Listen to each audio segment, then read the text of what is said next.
Hello, I'm Hannah Donnert with the Collaborative on Health and the Environment. CHE enjoys bringing you the latest environmental health science through our partnership calls and webinars. Science serves publications and social media. I would like to welcome everyone to today's CHE EDC Strategies Partnership webinar, which is titled Getting a Clear View, Lessons from the CLARITY BPA Study. Our webinar today is moderated by Jerry Heindel, founder and director of Commonweal's Healthy Environment and Endocrine Disruptor Strategies. We will leave time following the presentation for a brief Q&A session.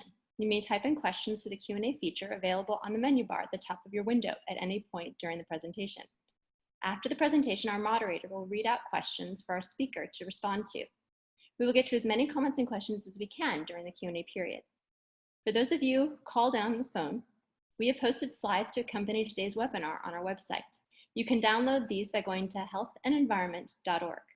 Please scroll to the bottom of the page and select today's webinar. On the webinar page is a link to the slides. Everyone on the webinar right now is muted with the exception of our moderator and our speaker. This webinar is scheduled to last for 30 minutes and is being recorded for our call and webinar archive. With that, I'll turn things over to you, Jerry. Okay, thank you very much and good afternoon, everyone. So our speaker today is Dr. Laura Vandenberg. Dr. Vandenberg is an associate professor in the Department of Environmental Health Sciences, the University of Massachusetts Amherst School of Public Health and Health Sciences. Her laboratory focuses on how low-level exposures to endocrine disrupting chemicals, and in particular compounds that mimic estrogens, can induce disease. Her recent studies have focused on developmental exposure to BPA substitutes and their effects on both the pup's and the mother's health. She is also internationally renowned for her critical evaluation of issues that affect the risk and hazard assessments for endocrine disrupting chemicals, including things such as low dose effects, non-monotonic doses, critical windows of exposure, routes of exposure, and testing methods. And actually, it's in this last area where she will speak to us today.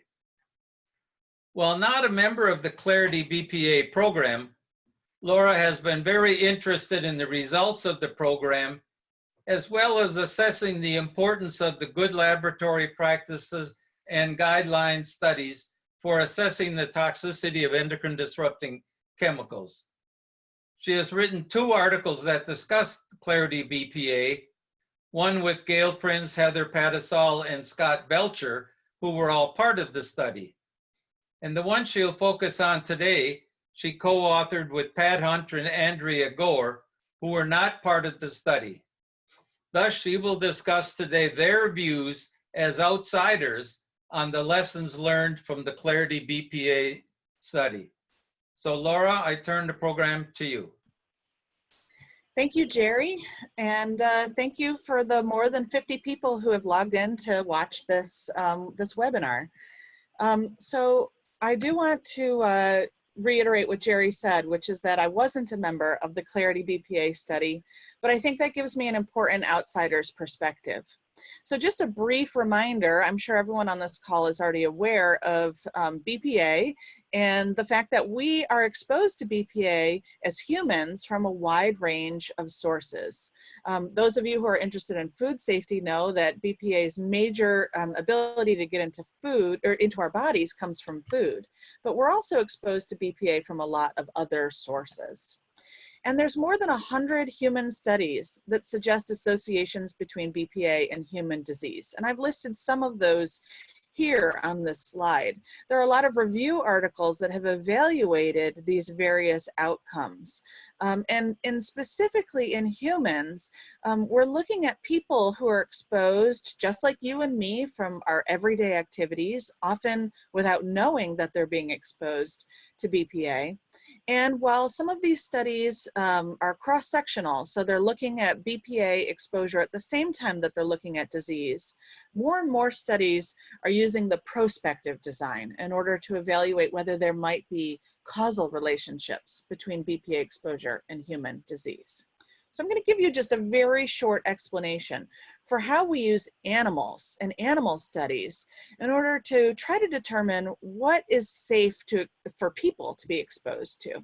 So usually when we're looking at animals that are exposed to chemicals, a researcher will start by exposing animals to really high doses of the chemical, and they're going to look for doses that cause overt signs of toxicity. This can be things like loss of body weight, or changes to the weight of organs, or induction of diseases that can be seen with pathology methods.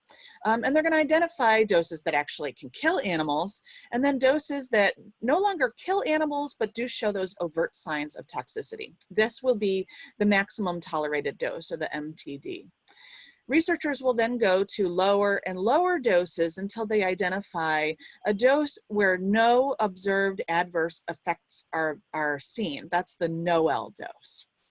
They then use that dose, or risk assessors use that dose and account for uncertainties in how the experiments were done to calculate an acceptable, tolerable intake, an acceptable daily intake, or reference dose. These are just different terms that are used for the amount that's thought to be safe for people or an environmental population like wildlife.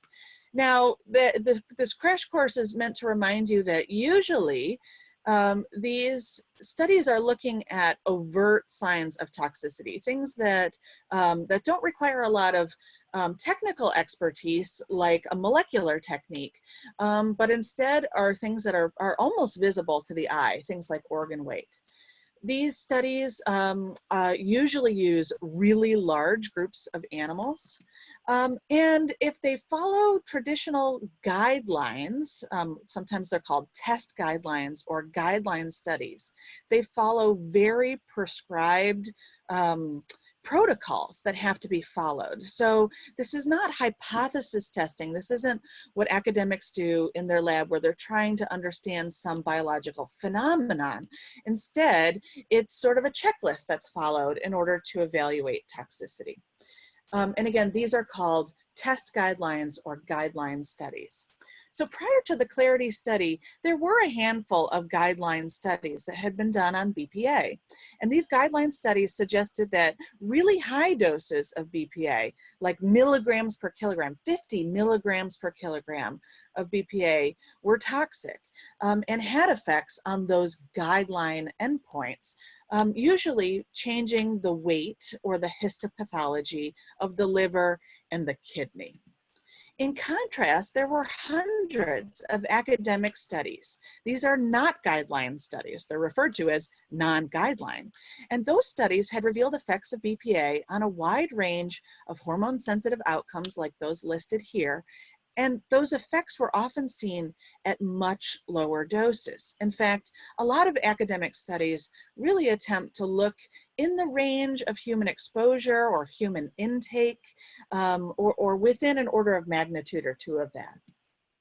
So why would it be that guideline studies, which are following those prescribed methods, and academic studies, which follow the methods that are needed to test hypotheses, why would these guideline and non-guideline studies show vastly different effects of BPA? And I'll note, they also show vastly different effects of other chemicals.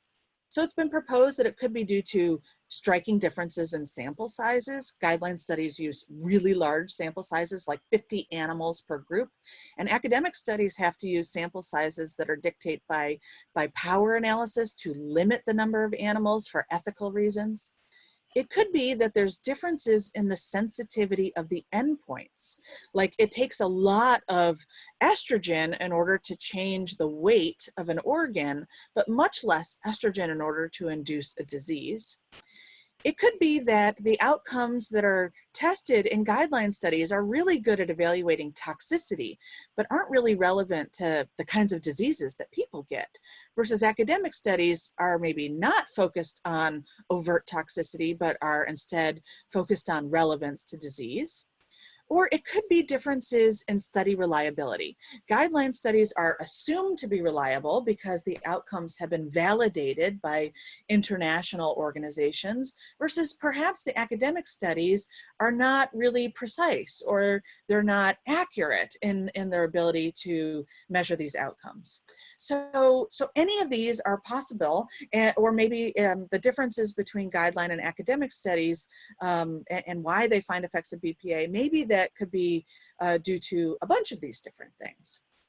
So what is important to know is that regulatory agencies, including the FDA, really focus on the results of the guideline studies. So they might say that they look at the academic studies, but they're not allowed to consider those academic studies anything that's not a guideline study when they do their evaluations. So based on those guideline studies that show that effects of BPA are really only seen at high doses, they've concluded that BPA and human exposures to BPA, which are much lower, are safe.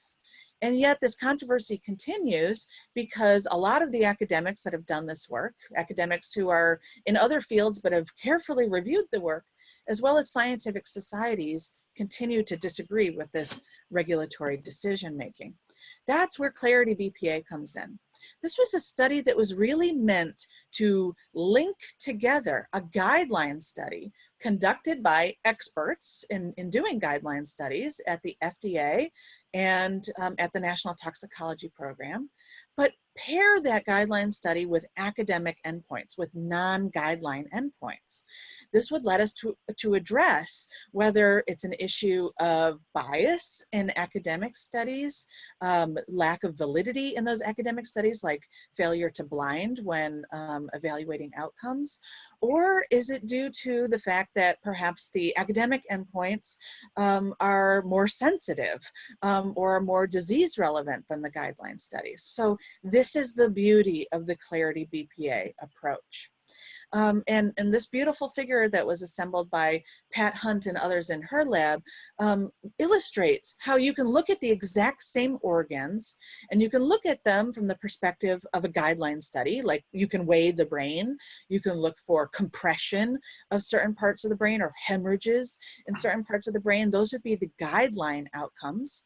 And you can still do those things and also collect additional data with academic partners. And so, for example, again, in the brain, you can look at expression of hormone receptors. You can look at gene expression. You can look at the size of different brain regions and see if they're affected by treatment. The CLARITY approach also looked at animals that were exposed either continuously, really throughout life, except for the first 6 days of gestation, or exposure that only occurred right before puberty. So those were animals that were exposed really only during what we think are the most vulnerable periods.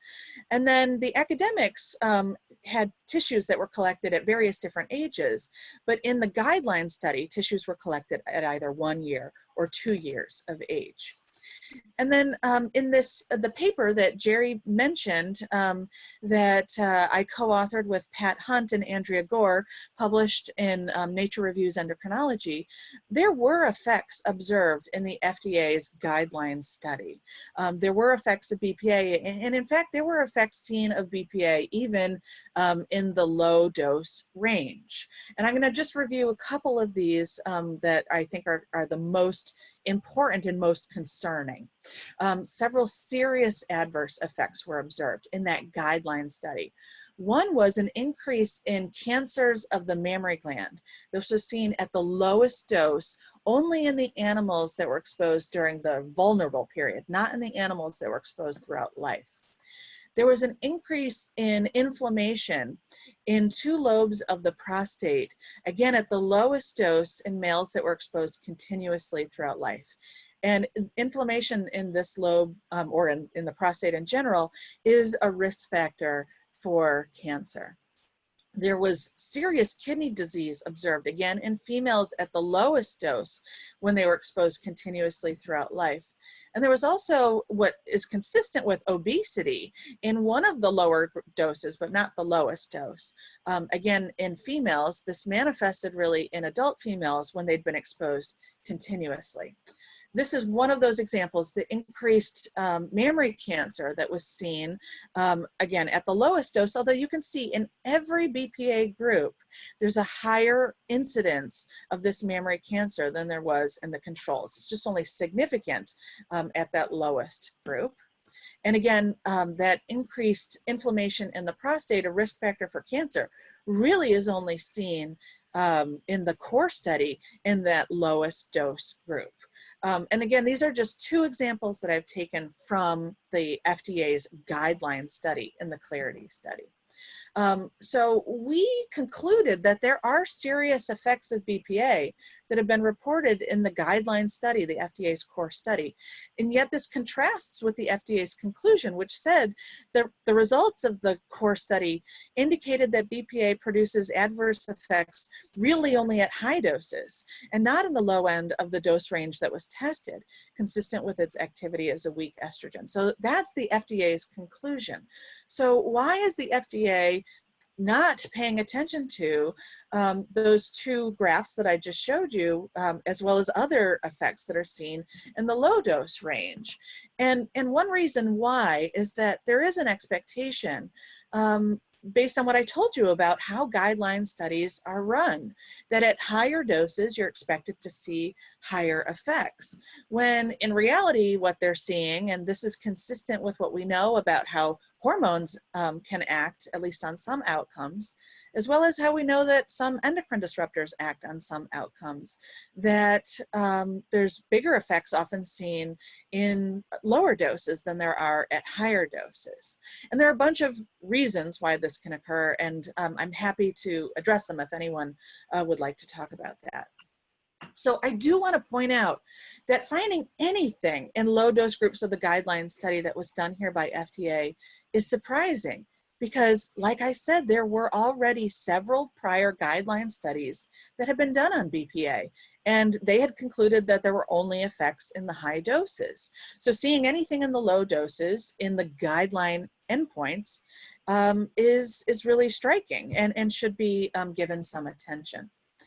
Now, in this beautiful figure that was put together by Gale Prince and published in the paper, the second paper that Jerry mentioned, with Gale Prince, Heather Pattisall, Scott Belcher, and myself as co-authors, we looked at the different outcomes that have been evaluated in academic studies, in the CLARITY academic studies. And what I'm showing you here, the lowest doses of BPA are in the boxes at the top of this graph, and the higher doses are at the bottom of this graph.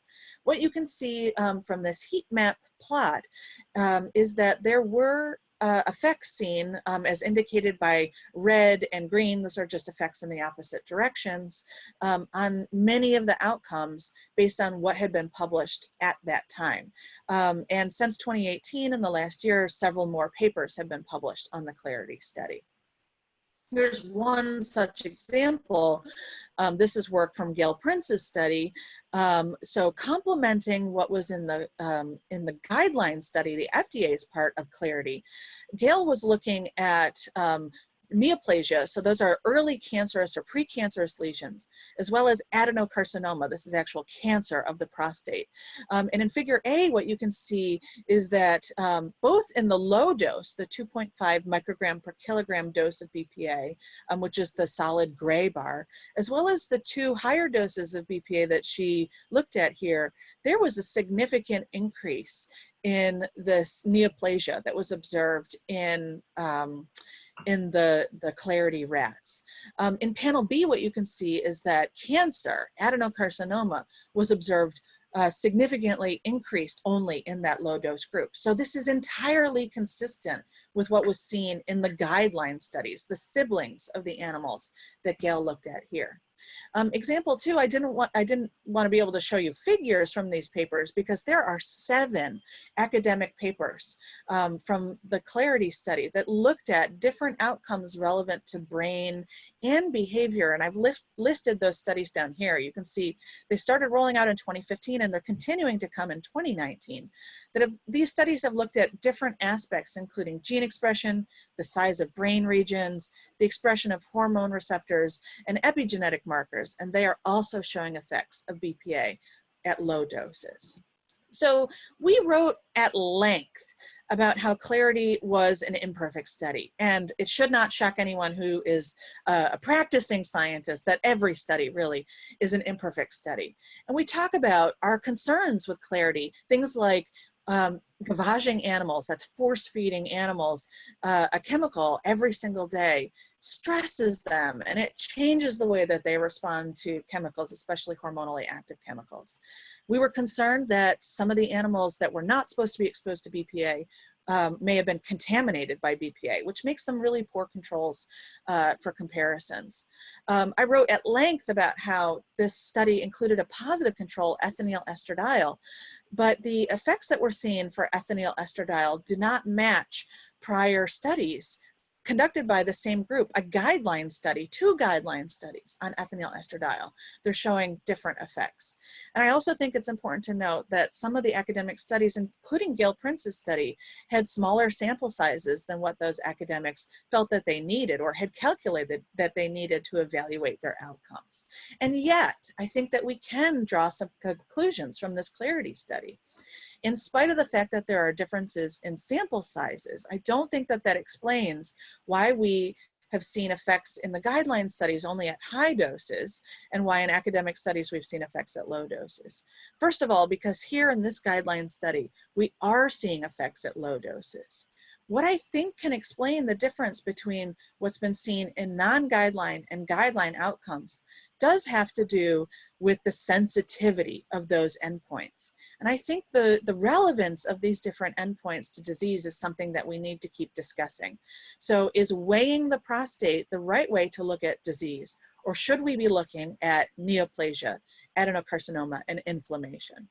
I also think that the suggestion that prior academic studies saw effects, perhaps because they were not done by experimenters that were blind to treatment group, or perhaps because they were small, underpowered, and therefore just sort of fluke findings, can be rejected by what we've seen in the CLARITY study, where in many cases, larger sample sizes, at least what the academics had asked for, were evaluated. And in all of these studies, all of the academics were blind to treatment group.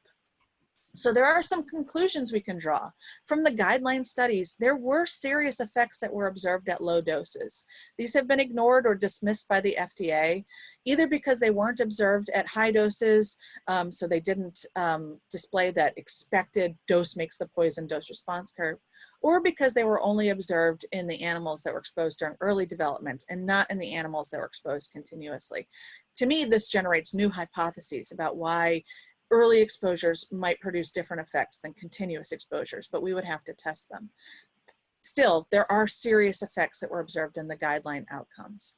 I also have noted that there are many, many effects that were observed in the academic studies after exposures to low doses. So I think what we need to do is learn from CLARITY and continue to develop endpoints that are actually sensitive to endocrine disruptors, that could be included in future guideline studies that would more accurately reflect and represent human diseases, and also more accurately predict the doses at which we can expect to see effects on human populations. Okay, I'm going to stop there, and Jerry, I'm happy to answer any questions that will hopefully start rolling in from the participants. Great, thank you, Laura. Now it's time for our Q&A session. You may type your questions to the Q&A feature available on the menu bar at the top of your window.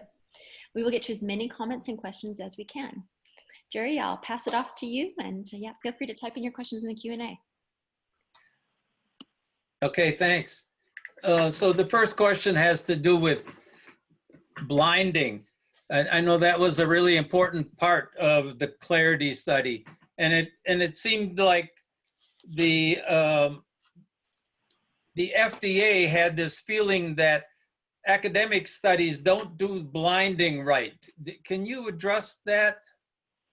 Sure, yes.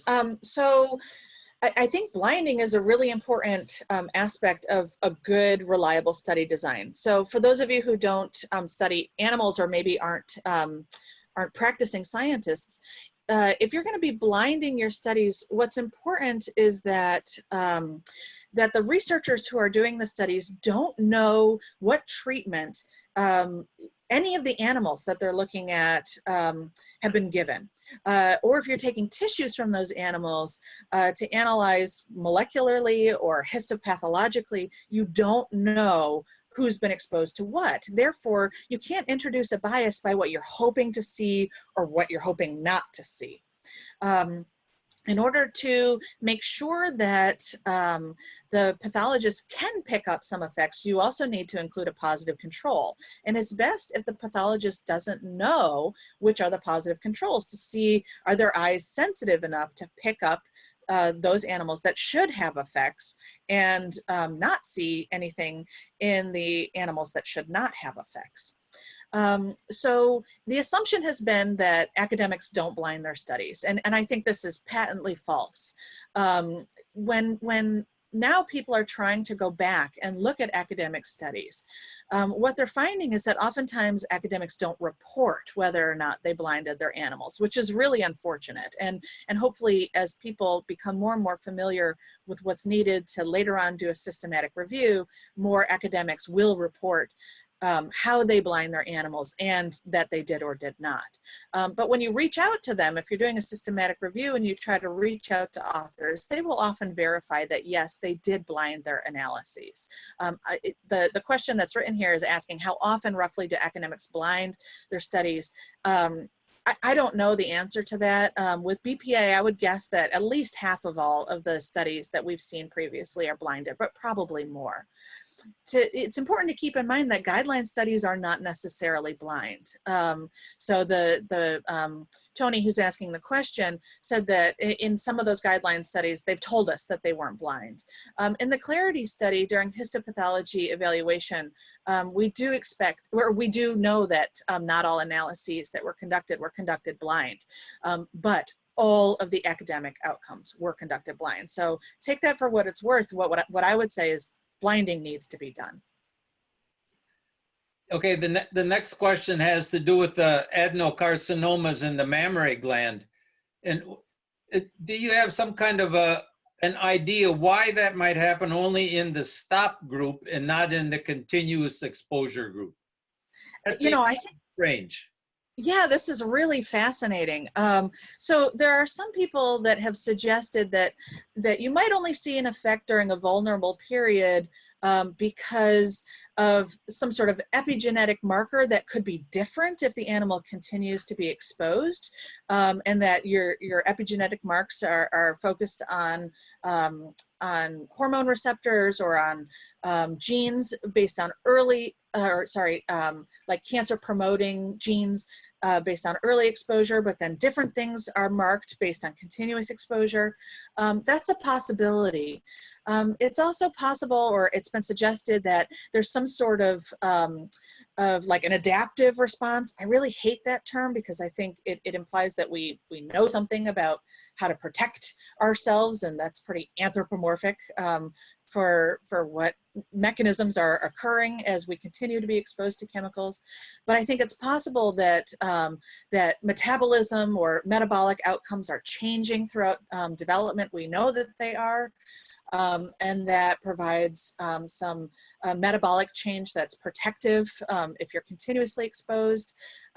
So the real answer is I don't know. I think some of the hypotheses that we would need to test would need to focus on things that are relevant to hormone receptor expression, gene expression, and epigenetic marks based on continuous exposure versus only exposure during the vulnerable period. It's just kind of interesting that all the academic studies really are stop group studies, and all the guideline studies are really continuous exposure studies. They always expose throughout the entire lifetime. And somebody needs to look at that difference. Could be important. I agree with you, Jerry. And I think that, you know, academics generally pick the period of exposure that they're interested in, not just sort of willy-nilly based on like, oh, I'll expose them only during development. They're even more focused trying to examine what happens if you're exposed only during the development of the organs that they're interested in. Gale Prince's previous studies, so prior to CLARITY, Gale was exposing animals only postnatally and for a handful of days during the postnatal period. So like starting on postnatal day 1 through maybe postnatal day 7, something like that. So a very short period of time. And that's based on her extensive knowledge of development of the prostate. So I do think that these are important questions to get at, but I don't want to reinforce the incorrect assumption that academics pick their exposure periods willy-nilly hoping to see something. They're really focusing on understanding the development of specific organs. Okay, thanks. So you focused on the idea that it might be good for the guideline studies to have more of these more sensitive disease endpoints incorporated in their design. How would we go about convincing them that that's a good idea? What would be the next steps to do there? That's a great question again. While CLARITY BPA was going on, there was another study that was going on in Denmark, conducted by their food agency there, where they were also studying BPA in a guideline study, but adding on non-guideline endpoints. Some of the same endpoints that were added in the CLARITY study, but fewer, because they didn't have 13 academic partners. They were looking at male reproductive outcomes, or at least this is what's published, male reproductive outcomes like sperm count, and they were looking at behavioral outcomes. They also saw effects in low doses in those non-guideline outcomes. So number one is, I don't think that we need to do a CLARITY-like study for every guideline study that's going to be done. We need to instead do more like what the Danes did, which is focused non-guideline outcomes that could be added based on what's known about the chemical before you run a guideline study. The second is, how do we actually get it so that those data are considered reliable? And we need to, there's a whole process that's taken to validate outcomes, to make sure that people all around the world can study the same endpoint and study them consistently across different laboratories. That's a more complicated process. We need to start now. It takes about 10 years to get a new endpoint added to a guideline study. So we can't keep waiting for that. We need to look at the CLARITY data. Some of the outcomes I've talked about today are clearly sensitive, and we need to add them to guideline studies. So I just think that we need to start that process now. And the last question, if the FDA were to accept these adverse effects that are occurring at the low doses, how much would they have to reduce the safe dose of BPA? Right. So currently, the NOEL dose of BPA is, depending on who you ask, between 4 and 50. I don't mean safe dose, I mean the NOEL dose. It's between 4 and 50 milligrams per kilogram per day. And so the US EPA calculates a safe dose of 50 micrograms per kilogram per day. That's still higher than the doses where we're seeing cancerous lesions and full-blown cancers in these animals, because we're seeing them at 2.5. So we would need to reduce the actual safe dose by about 20,000 times what it is now in order to actually account for the effects that we're seeing in the CLARITY study. So we would have to drop it quite a bit. Okay, thank you very much, Laura. I'll turn it back now to Hannah. Great, thank you so much, Laura, and Jerry too. We're approaching the end of our webinar today. A video recording of this webinar will be available on the CHE website soon. Tomorrow you'll receive an email containing a link to the recording. CHE's next webinar will take place next Tuesday, July 23rd at 1 p.m. Eastern Time, and is titled Air Pollution and Pediatric Asthma. To learn more about this webinar and RSVP, please visit our website at healthandenvironment.org. If you are new to CHE and would like to stay updated about upcoming events and more, please sign up to receive our newsletter by selecting the Join Us tab at the top of any page on our website. Additionally, if you appreciate the CHE Partnership webinars bringing you the latest environmental health research for free, we encourage you to support CHE's ongoing work by making a tax-deductible donation via our secure website. Again, our website is healthandenvironment.org. With that, I would like to thank you, Dr. Vandenberg, for taking the time today to be with us, and to you, Jerry, for your excellent moderation. Thank you for joining us, and have a good day.